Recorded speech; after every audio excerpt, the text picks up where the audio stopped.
Good morning and welcome to America's Home Cooking. I have a bowl here. I put whole wheat flour in it and I put black pepper and salt. We're making a beef stew today. And we're going to turn the flame up on a pot. When it gets hot, we'll add oil and we'll start frying these up. Well, at least braising them or browning them, whichever one you wish to use.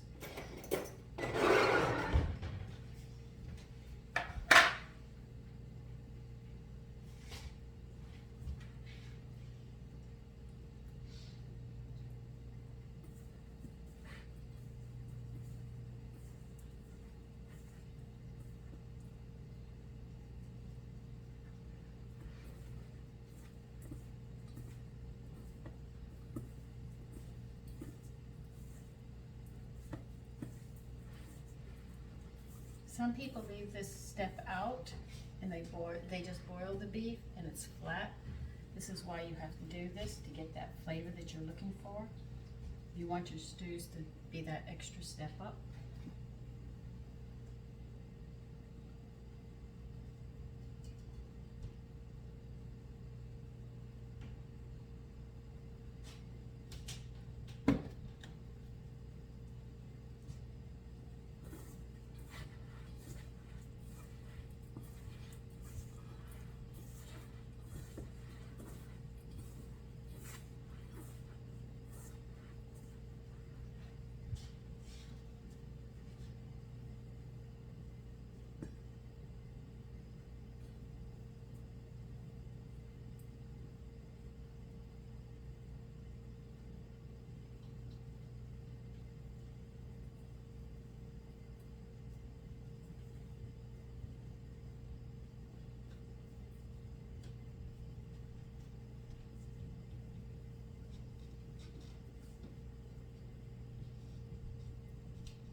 I use kelp instead of salt.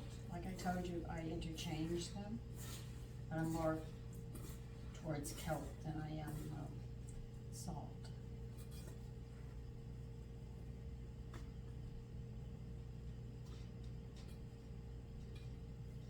This is about about 2 pounds of ground beef. And if you figure out the protein, again, like I said, we're at 200 and some odd. Because 3 ounces is 25, 125. If you have 15, it's 250, so we're talking over.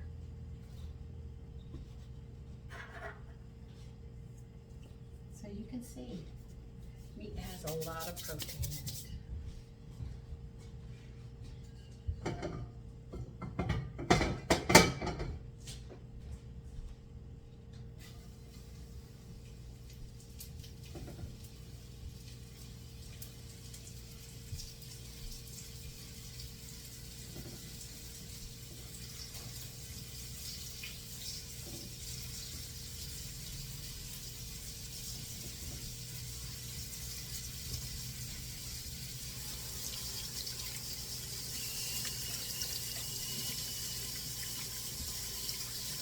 Now, vegetables have a lot of different combinations of the B vitamins and minerals and the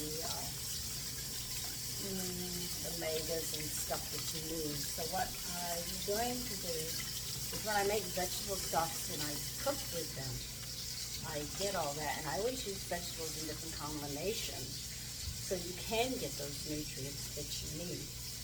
Keep on having the same thing all the time, or the same vegetables, and you don't mix it up with salads and other stuff, you start missing other things in your food that you need. And further down the road, you end up with diseases.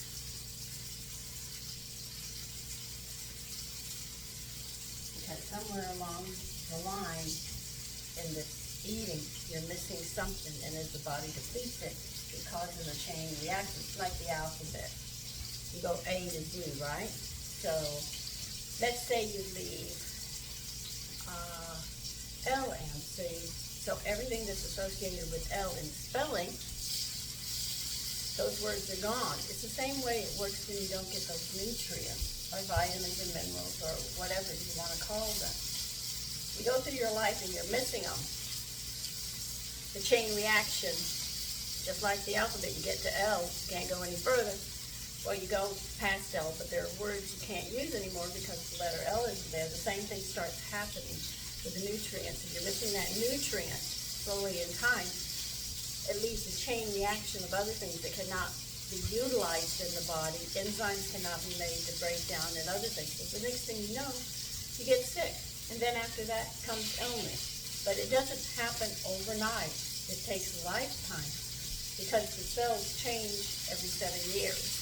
So if they don't have it, there's a problem. So look at it like that. If you take a letter off the alphabet, it's going to mess up a lot of words. So you leave a nutrient out, it's going to mess up a lot of things.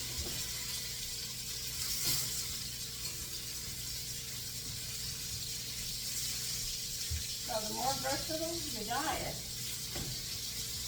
having meats, different kinds of vegetables, having salads, cheeses, different grains, and you do all of this, you're feeding the body constantly everything it needs, so it will always be able to recover, which is very important.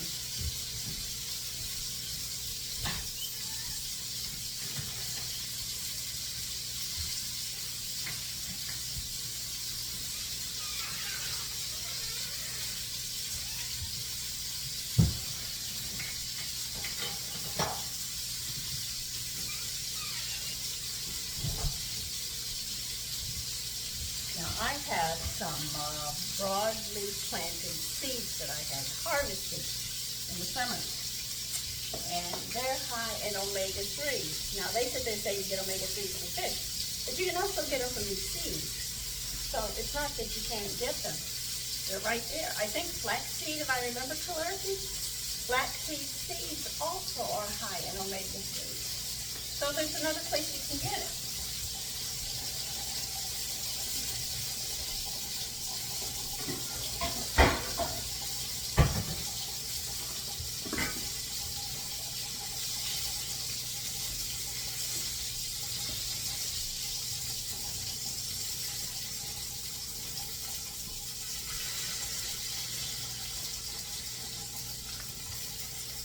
Another thing that nutritionists and researchers have found out that I don't think you know is that if you have food allergy, what triggers that is the food doesn't get broken down and it gets into the blood, so it becomes like a foreign body. And this is why you react to it.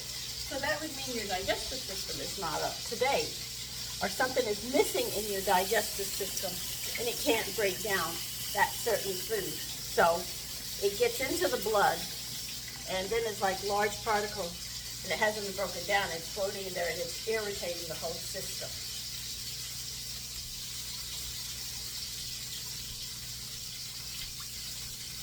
But these are things that I talk about as I do these things, hoping to give you an understanding that the body is a very intricate instrument, if you want to call it. It's very finely tuned. And if it gets messed up, there's a real problem down the road. You might not see it right away, but it does catch up with you. And when it does, you know it. I'm not saying that you can prevent people from getting old. I'm not saying you can keep death away forever. When your time is, it's there. But I don't think people want to be in old age, popping pills, that's their whole life. They wake up with medication. They don't feel good. They ache and everything else, and they can't seem to enjoy the golden years. Or women who are pregnant are so sick with morning sickness, they can't even, they don't even want to greet the day because they know exactly what's going to happen, They're going to be over the toilet. Check. So I try to bring this knowledge that I've learned and the nutrition books that I have to bring it through to you so you can help yourself to better health.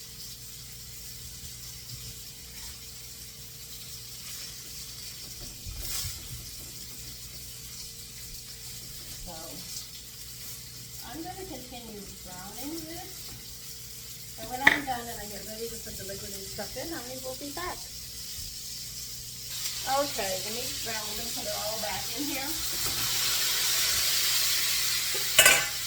This is vegetable water collected. Going in here.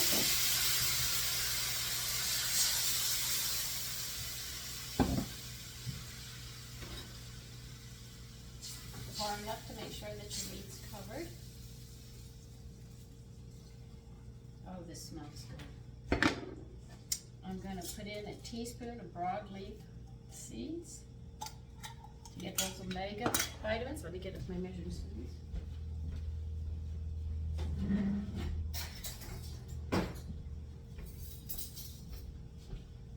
You can also add these seeds into your breads if you wish as well.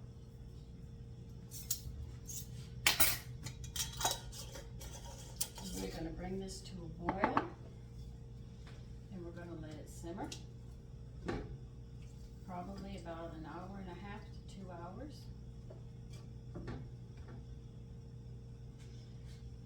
Just bring it to a boil and put the lid on. And I'll see you in about 2 hours. Okay, it's time to start chopping vegetables.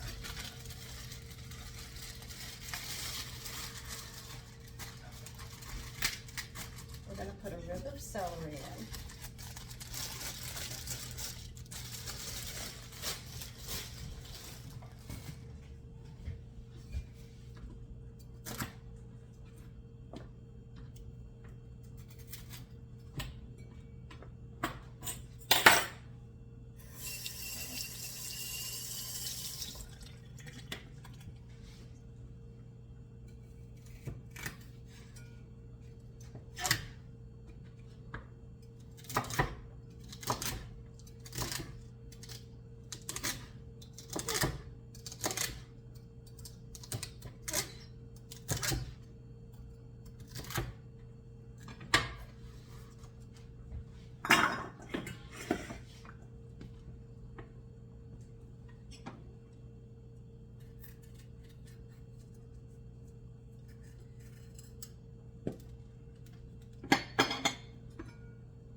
Part of a red bell pepper.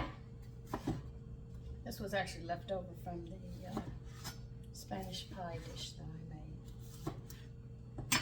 So I'll just throw this in. Doesn't make sense to waste it. Alright.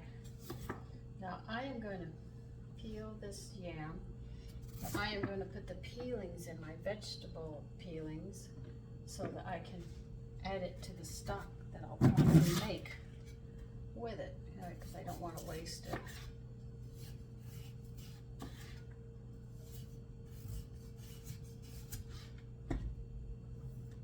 That's why I'm putting them all to the side over here, because they're not going out in the garden, they're going in my stock. Doesn't matter if I'm going to make a chicken or a beef or a veal, I'm throwing the peelings in with them. So I always get different flavors. And I don't really waste the vegetables, and then what's left goes into the yard.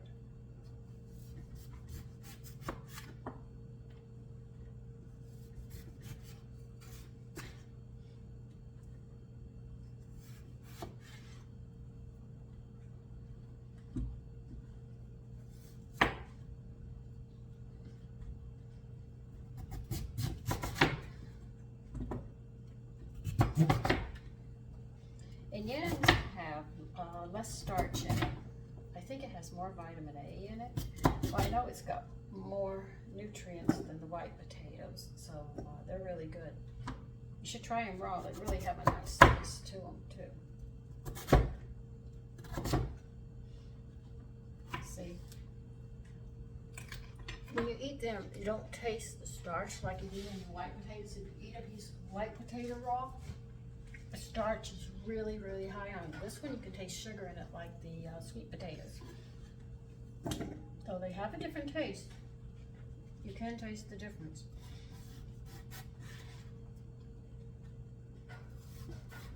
I can't remember exactly which one, but I remember the starch, highest starch are the white potatoes. But I know that sweet potatoes are the sweetest, and the yams have a lot less starch than those. So it's really interesting. We have different kinds of potatoes. They're all put pretty much in the same category. They each have different things.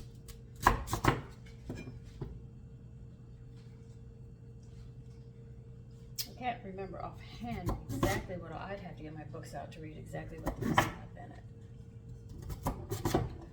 I usually am pretty general on it.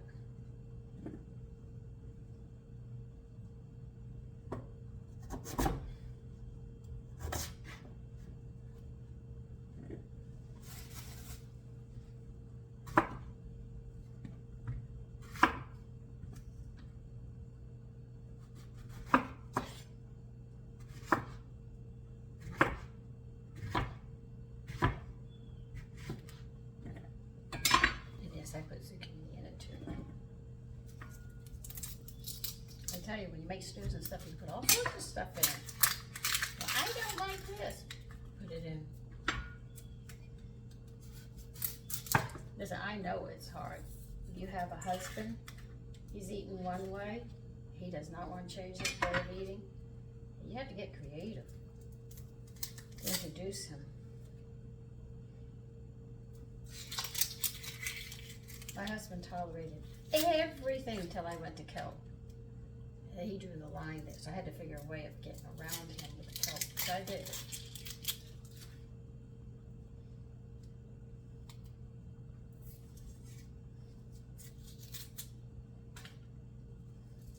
Always check that peeling that's next to the skin. If it's starting to change, take it off because it's too tough. It's way too tough.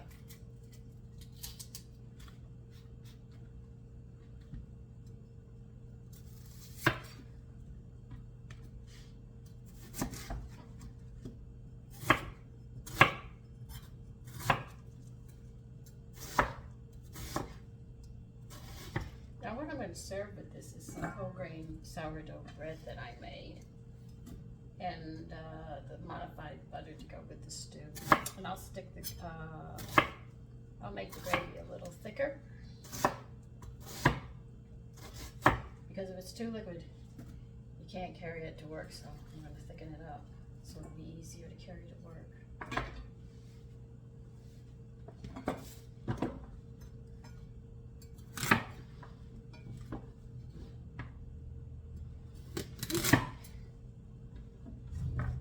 In a small town, your husband could just drive home and have lunch, but the children, we used to have to take packed lunches. I don't even know if they do that anymore.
Now you can pretty much see what I'm putting in, so I don't think I have to repeat everything.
Those are the vegetables that I'm going to be putting in here when the meat is done.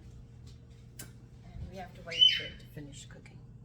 Okay, that meat is done. So we're going to pour these vegetables in, and we're going to use marjoram. I'm going to do it different seasonings. Most people will put thyme or something, but I'm going to go with marjoram. And it sort of has a unique smell and taste. Put in accordingly to your taste. Okay, and I'm going to put summer savory in here, which is another seasoning. I think these two seasonings would go very nice together. And, of course, one of the last seasonings I'm going to put in is some garlic.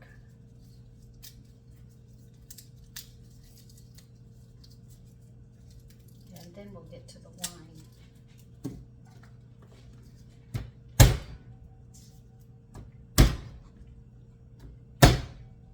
Oh, did I cut myself there?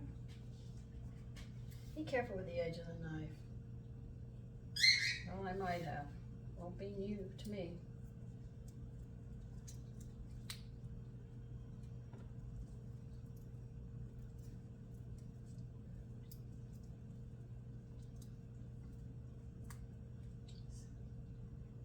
I'm not bleeding yet.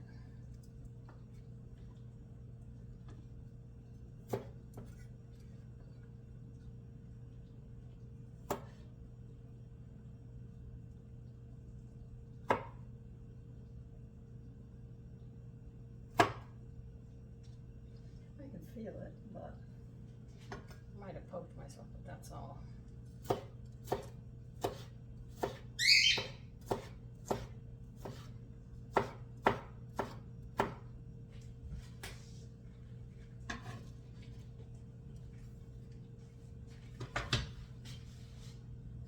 I know I keep looking to see if it's cute. I don't want to drip blood into my food.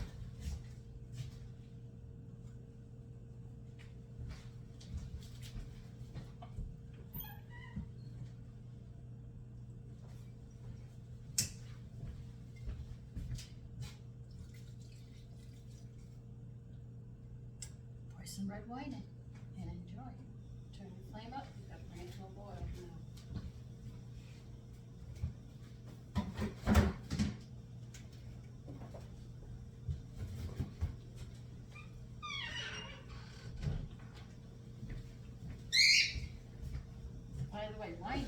excellent jelly.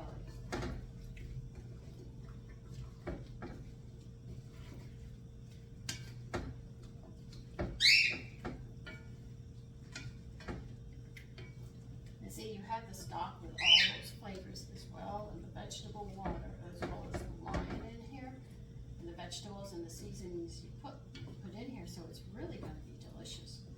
All you have to do is bring it up to a boil, and turn it on simmer again. Now these I'm gonna put in a bag and put in the freezer.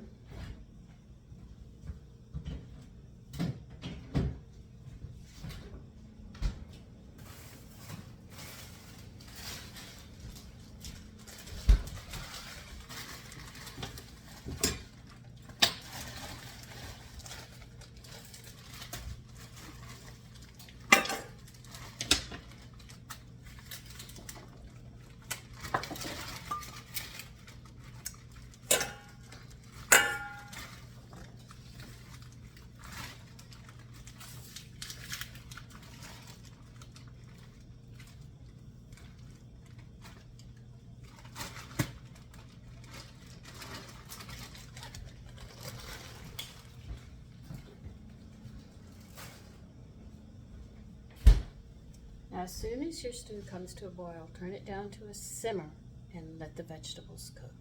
Okay, it's time to add some liquid to it with cornstarch to thicken up the gravy.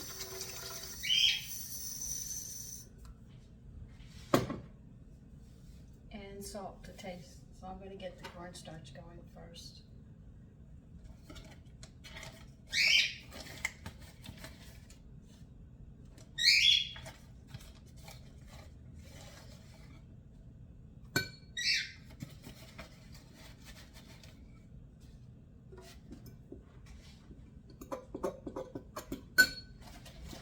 You're going to taste this, find out.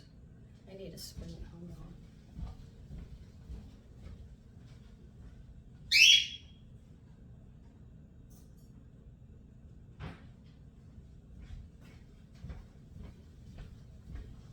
Taste it to see if it needs salt, okay? Or seasonings, and adjust accordingly.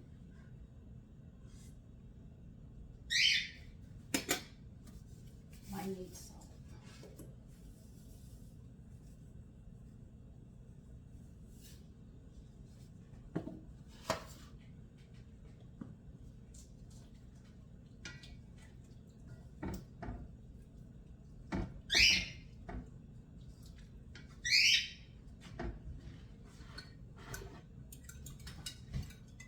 Before I turn the heat on, I'm going to stir this around and then turn the heat on so it'll be uniform thickness.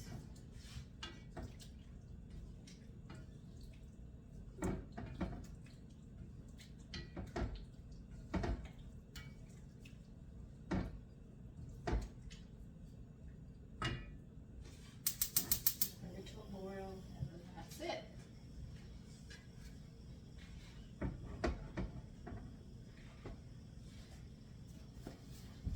Right back.